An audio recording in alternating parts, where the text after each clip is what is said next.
அஸ்ஸலாமு அலைக்கும் வரஹ்மத்துல்லாஹி வபரகாத்துஹு. நமக்கு வசதியான வாழ்க்கைகள் வேணும், நமக்கு செலவுக்கு பொருளாதாரங்கள் வேணும் என்று நினைக்கக்கூடிய நாம் தன்னுடைய உடல் சூழ்நிலைகளையோ அல்லது நோய் நொடிகளையோ காரணம் காட்டி நம்ம உழைக்காமல் இருக்கிறோமா? என்ன உழைக்கத்தானே நம்ம செய்கிறோம்.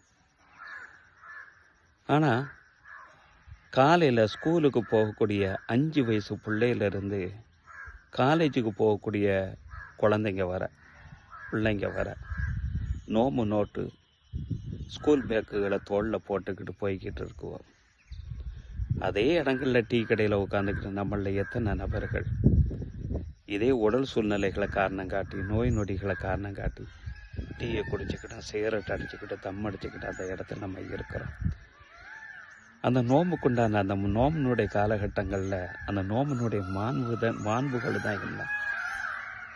அல்லாஹ் அல் குர்ஆன் ஷரீஃபில் சொல்கிறான், ஒமன் யுஅஸிம் ஷாயிர் அல்லாஹ், யார் அல்லாஹ்வுடைய அடையாளங்களை கண்ணியப்படுத்துகிறாரோ ஃபஇன்னஹா, அதுதான் தக்வல் குலூப், உள்ளத்தில் இறையச்சம் இருப்பதுக்குண்டான அடையாளம் என்று இந்த வசனத்தில் இறைவன் குறிப்பிடுகிறான்.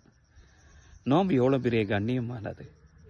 உண்மையிலே நமக்கு நோம்பு நோக்க முடியலை அப்படிங்கிற அந்த சூழ்நிலையில் நோம்பாளிகள் முன்னால் டீ குடிக்கிறது, திரகாத்திரமான உடம்பை வச்சுக்கிட்டு எல்லார் முன்னாலே சிகரெட் அடிக்கிறது, ஜூஸ் குடிக்கிறது, எவ்வளோ பெரிய ஒரு நோம்பை அவமானப்படுத்துகிறோம். பொது வெளிகளை நம்ம என்னமெல்லாம் செய்கிறோம். சகோதர சமூகத்தவர்கள் கூட நம்மளை பார்த்து கேள்வி கேட்கக்கூடிய அளவுக்கு தானே நம்ம இதை செய்கிறோம். என்றால் நம்ம சொர்க்கத்துக்கு நம்ம ஆசைப்படுறோம்.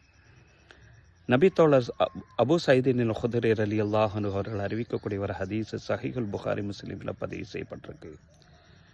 மன்சாம யமன் ஃபீ சபீலில்லாஹ், அல்லாஹ்னுடைய அறப்போரில் ஈடுபட்டு இருக்கக்கூடிய ஒரு நபர் அல்லாஹ்னுடைய திருப்திக்காக வேண்டி ஒரு நோன்பு வைக்கிறார் என்று சொன்னார். எதுங்க?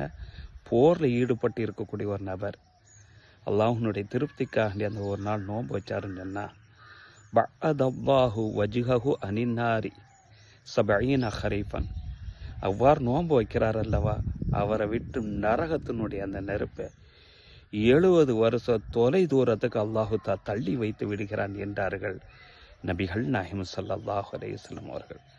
நம்ம அறப்போர்கள்லாம் புரியலை.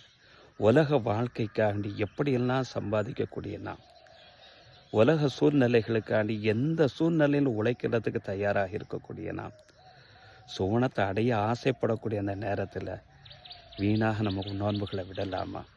முடியாத பட்சத்தில் பொது இடங்களில் இவ்வாறு நடந்து கொள்ளலாமா? யோசிப்போம், சிந்திப்போம், இறை அருளை பெறுவதற்கு முயற்சிப்போம். இன்ஷா அல்லாஹ்.